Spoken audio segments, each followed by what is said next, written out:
I want a prenup, she said, cutting into her steak like she was slicing through my chest.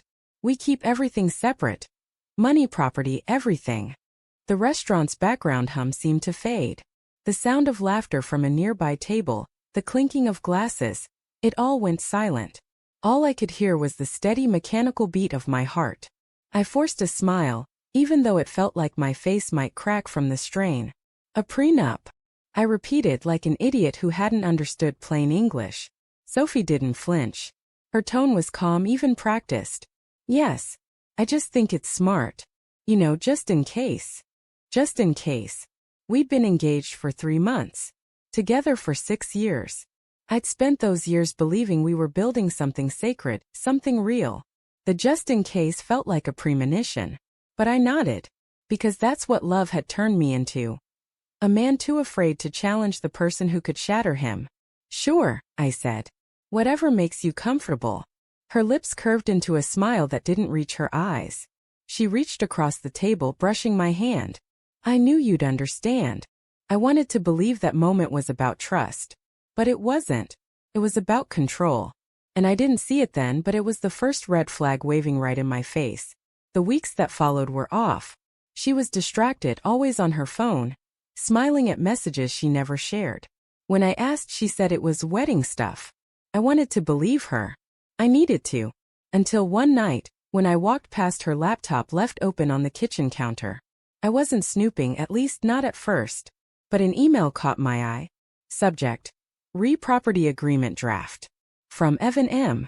Her lawyer, I thought. Until I saw the preview line. If he signs this, we'll both get what we want. Both. My hands went cold. I clicked. The thread went back weeks. Evan wasn't her lawyer. He was her ex. The one she'd sworn was just a friend. The messages were casual at first, playful. Then flirty. Then explicit. And then strategic. They talked about real estate, bank accounts, and investments I didn't even know she had. She mentioned the prenup. How she wanted to secure herself before the marriage. How she needed to make sure she didn't lose half if things fell apart. And Evan had replied, "You won't. Once it's signed, we'll figure out how to make this work for us." For us. I remember standing there, my hands trembling over the keyboard, reading words that made my stomach twist.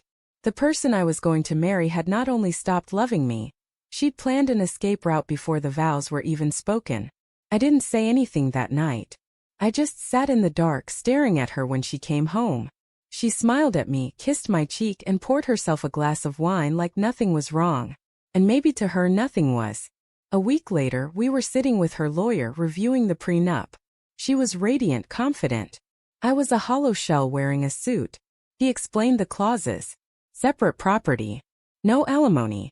No claims to personal assets.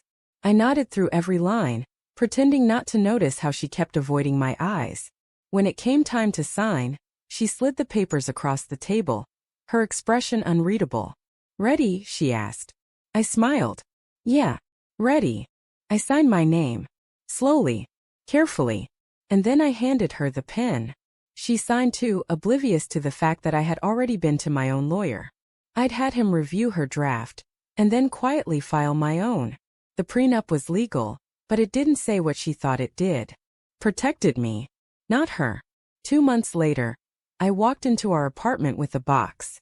Her box. She was on the couch, texting. Probably him. "Jake? What's that?" "Your things," I said. "You're moving out." Her face froze. "What are you talking about?" I tossed the printed emails onto the coffee table. "You and Evan. The prenup. The planning. I know everything." Her face went pale. "Jake, it's not what it looks like." "Stop," I said quietly. "I used to think love meant forgiveness. But now I know it means honesty. And you haven't given me that in a long time." She started crying then, reaching for me, but I stepped back. "You wanted everything separate," I said softly. "So now you have it." I left her sitting there, crying into her hands, the ring still on her finger. Outside, the evening air was cold, biting. But for the first time in months I could breathe. Love hadn't failed me. Trust had. And sometimes losing someone isn't the tragedy. It's the mercy you didn't know you needed.